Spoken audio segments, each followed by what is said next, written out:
morning. In the video today, we're going to look at some applications of right triangles. So I thought I would go right to your textbook. So this is taken from exercises 4.5 of your textbook, and I'm going to solve some of these questions with you, starting with question 6. Question 6 says, the straight arm of a robot is 1.25 meters long and makes an angle of 13 degrees above a horizontal conveyor belt. How high above the belt is the end of the arm? And we have the diagram provided, including the robot arm inclined at an angle of 13 degrees. How high above the belt is the end of the arm? So we're looking to find this quantity here. So we need to determine which trig function will relate these two side lengths with this angle. Well, side H is opposite the angle, and this side here, opposite the right angle, is the hypotenuse. So if we have an opposite side length and a hypotenuse, we will use sine. Okay, so I would set that up like this. The sine of 13 degrees is equal to, we put the opposite side length on top of the hypotenuse, like this. Solving for h now simply involves multiplication. So h is now equal to 1.25 meters multiplied by the sine of 13 degrees. And you can evaluate this with your calculators. You'll find that you get 0.281 meters. And I've rounded that to 3 significant digits to be consistent with the other side length given in the triangle. Okay, let's go on to question 8. It's referring to this diagram here, and it reads, a bullet was fired such that it just grazed the top of a table. If it entered a wall which is 3.84 meters from the graze point in the table, at a point 1.4 meters above the tabletop, at what angle was the bullet fired above the horizontal? So here we have the diagram, okay, including the labeling of the two distances, 3.84 meters and 1.41 meters. Okay, and this is the trajectory here of the bullet. And we are asked at what angle was the bullet fired above the horizontal. So we're trying to find the angle here, theta. So which trig function should we use to find theta? Well, this side is opposite theta, and this side is adjacent to theta. So the main trig function that uses both the opposite and the adjacent side lengths is tangent. So the tangent of theta will be equal to 1.41 over 3.84.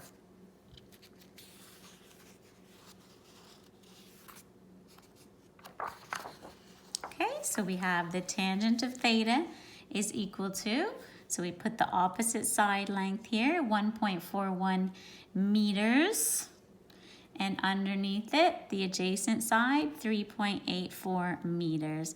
Notice, of course, that the unit will cancel. Now, in order to find theta here, we have to take the tangent inverse. So we're taking the tangent inverse of 1.41 over 3.84. Okay, so this is when you do shift tangent with your calculator. This is always required when you're solving for the unknown angle. Okay, and now when the side lengths have 3 significant digits, our rounding table tells us that the angle should have 1 decimal place, and this will be 20.2 degrees. Okay, let's go on to problem 10. Problem 10 says, the CN Tower in Toronto can be seen from a point on the ground known to be 1,600 meters away from the base of the tower. So it's cut off a little bit here, but this is the 1,600 meters. The angle of elevation from the observer to the top of the tower is 19 degrees. So an observer is here and is looking up to the top of the tower. This is equivalent to a 19-degree angle. How high is the CN Tower? And this unknown height is labeled here also for us in the triangle. So everything's labeled. We simply have to choose the correct trigonometric function for this given angle. This side is opposite and this one is adjacent. So we will be using tangent. So tangent of the 19 degrees equals the side opposite the angle is equivalent to h, the height of the tower, and the side adjacent to the angle is 1,600 meters. That's the straight line distance to the base of the tower from the observer. And so to solve for h when it's in the numerator, we multiply. So we need to take 1,600 meters and multiply it by the tangent of 19 degrees. We'll express this to only two significant digits like the other side length provided. So this is 460 meters. So that would be the height of the CN Tower. Okay, question 20. So from your textbook, this is question 20 from exercises 4.5. We have this diagram. It says a street light is designed as shown. How high above the street is the street light? So we know this distance already is 8.53. We must also add this distance in here. Okay, so of course we have a right triangle up here, and I'm going to label this H1. Okay, so we need to find this height here and add it to 8.53 in order to find the total height above the ground of the street light. So let's work on finding H1 right here. So here's the angle. The missing side length is opposite the angle. The given side length is the hypotenuse. This would suggest we use sine. That's the trig function that uses the opposite and the hypotenuse. So we're going to have sine of 20 degrees is equal to H1 over 3.81 meters.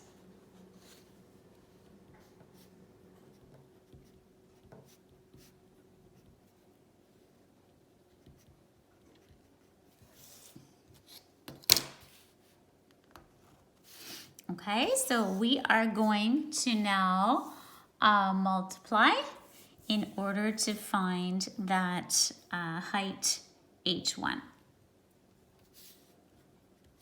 So we take 3.81 meters and we multiply it by the sine of 20 degrees. And this gives us 1.30 meters. Okay, so this height here is 1.30 meters. So the total height then, H, would be from here all the way to the ground. So we have to take H1 and add 8.53 meters to it. So the total height is equal to 1.30 meters plus 8.53 meters. Okay, and then this will give us 9.83 meters in total. Okay, and that was problem 20.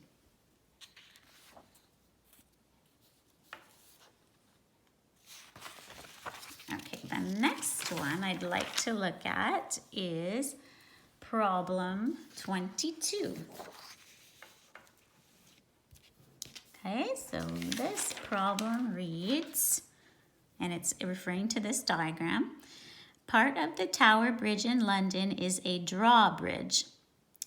This part of the bridge is 76 meters long. So can you see the length? 76 from here to here, 76 meters long.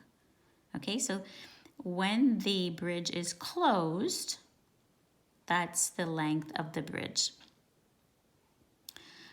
When each half is raised, so the diagram is showing the halves raised, the distance, so fully raised, this means, the distance between them is 8 meters. So in here, the distance is 8 meters.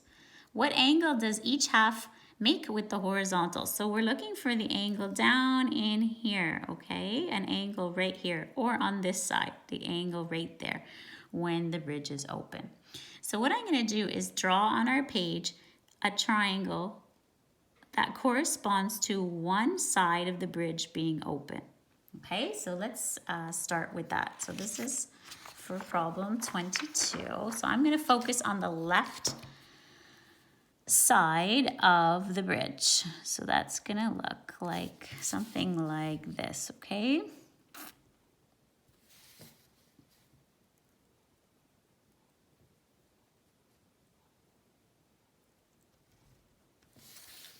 Okay, so just like that. Now, I should know this length here.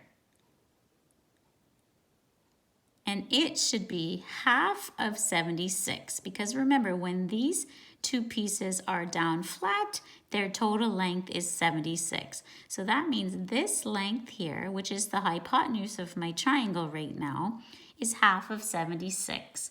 In other words, it's 38 meters. So that would go there. We're asked to find the angle down here in the lower corner. So I can label that on my diagram as well. Now, I should also be able to find the lower side or the lower leg of my triangle here. Okay, and this is done because we know the total length is 76, but when these are in this position, there is an 8-meter gap. Okay, so if we take 76 and subtract 8 meters, we will know the length of 2 of those legs of the triangle. Okay, so 76 meters minus 8 meters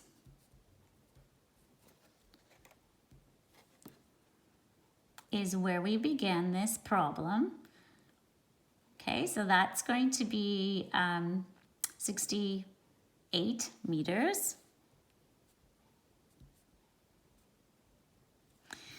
And if I divide that by 2, I will have the lower side of the triangle here, 34 meters, just like that. And now I have all the information I need in which to find theta.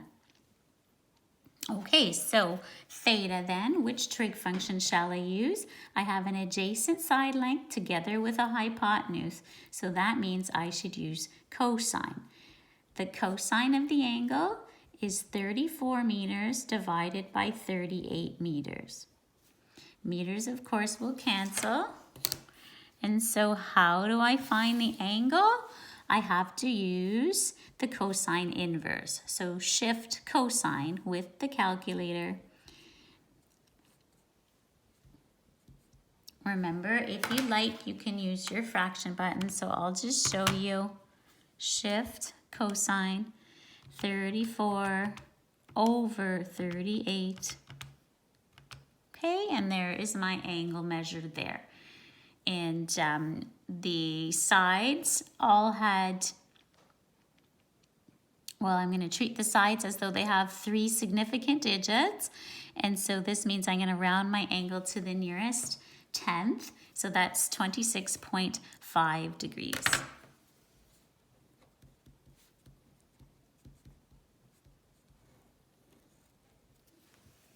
Okay, we'll do a couple more problems together. Let's go to problem 30.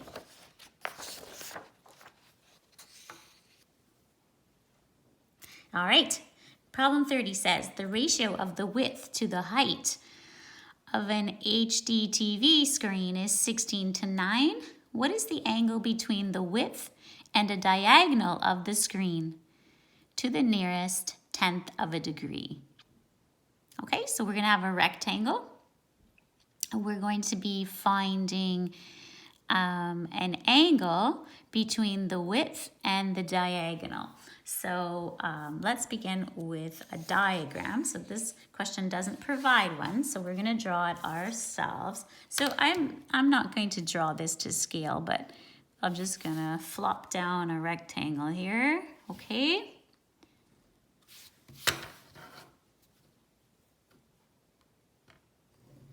All right, and then, so I am considering, in the question they talk about width and height. So this is my width and this is my height. And there's also mention of the diagonal. So there I can draw the diagonal in as well. So the ratio of the width to the height is 16:9. 16:9. So the width to the height ratio is 16:9. And what is the angle between the width and the diagonal? So if that's the width, it means we're trying to find this angle here. All right, so even if this measure isn't 16 and this isn't 9, we can use these values because remember, a trig function is nothing more than a ratio of side lengths. So do you know what I'm saying? Even if this were 2 times 16 or 32 and this was 2 times 9 or 18, the same exact angle would be obtained with those measures. Okay, and again, if we did 3 times 16 or 48 here and 3 times 9 or 27 here, and we use those values, we would find, again, the exact same angle using those values and so on. Okay, so this is a right triangle. How do we find theta? We have an opposite side and adjacent side, so the tangent of theta is equal to opposite over adjacent, or 9 over 16. So how is theta determined? By taking the tangent inverse of 9/16. Okay, so take out your calculator and do shift tangent. So last time I showed you with the fraction button, but it works this way too. Tangent inverse of, in a bracket, 9 divided by 16. Okay, and then you'll have your angle.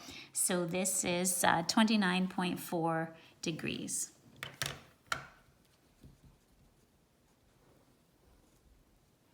Okay, let's do one last problem together. So this is problem 32 from the exercise. And it is referring to the diagram here as well. It says an antenna was on top of the World Trade Center. Okay, so here's the antenna drawn on the top of the World Trade Center. From a point on the river, 2,400 meters from the center. Okay, so when I draw my diagram, I'm going to assume that it's 2,400 meters this way, okay? Angles of elevation of the top and bottom of the antenna were 12.1 and 9.9 degrees respectively. So from the point 2,400 meters from the base, you're looking up to the bottom of the tower and the top of the tower respectively, and the angle formed by looking up is given by these quantities. How tall is the antenna? So we want the height right here, this height of the antenna. Okay, so what I'm going to do is start by drawing a diagram. So let's do that. So I am going to have this to be the tower here, okay? So I'm just going to make it a little bit thicker so it's distinguishable from the antenna. So that's going to be my tower, okay? And then on top is going to be the antenna. All right, so again, it's not to scale or anything, but this is what we've labeled H. Okay, so we want this height here, the height only of the antenna itself. And then on the ground, 2,400 meters away, is the observer. Okay, so I'm gonna say that's 2,400 meters. The observer is here, and then the observer is looking to the bottom of the antenna and the top of the antenna. And when the observer is looking to the bottom of the antenna, the angle was 9.9, and when looking to the top of the antenna, the angle was 12.1. So this angle, you can see it's not to scale at all, but anyway, this angle is 9.9, and then the larger one out here is 12.1 degrees. Okay, so the question is, how can we find this height? So what I think we can do, given these two angles, is find this height. So I'll call this one H1, and this height out here, which is called H2. And then I can subtract those two heights to find the antenna height. So the antenna height is given by H2 minus H1. So now let's just go ahead and find both H2 and H1. So for H2, of course, we're using the large triangle here. So what we'll use is the 12.1 degree angle and the 2,400 meter side length. And this is the unknown side. So we're given an adjacent side and we're trying to find the opposite side. So that means using tangent. So the tangent of 12.1 degrees is equal to the side opposite 12.1 degrees is labeled H2. And the side adjacent to 12.1 degrees is 2,400. Okay, of course this is in meters. So we can multiply here. 2,400 times the tangent of 12.1 degrees. We multiply those quantities together and we get 515 meters.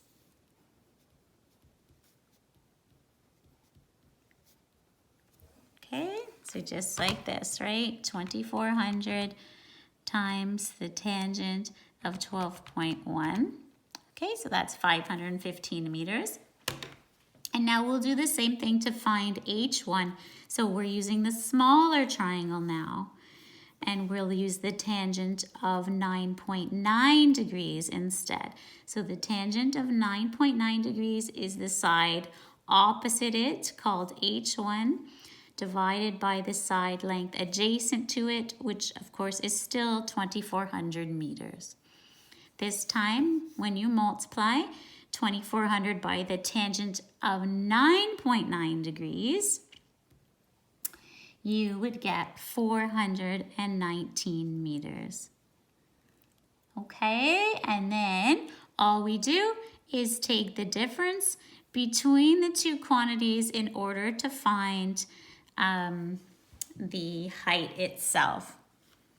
Okay, so we're taking the difference between this number and this number. Now, it would be helpful to use the unrounded calculations here. If you did, you would find that this is 95.6 meters. Okay, so what I'm saying is if you take 515 minus 419, you'll get 96.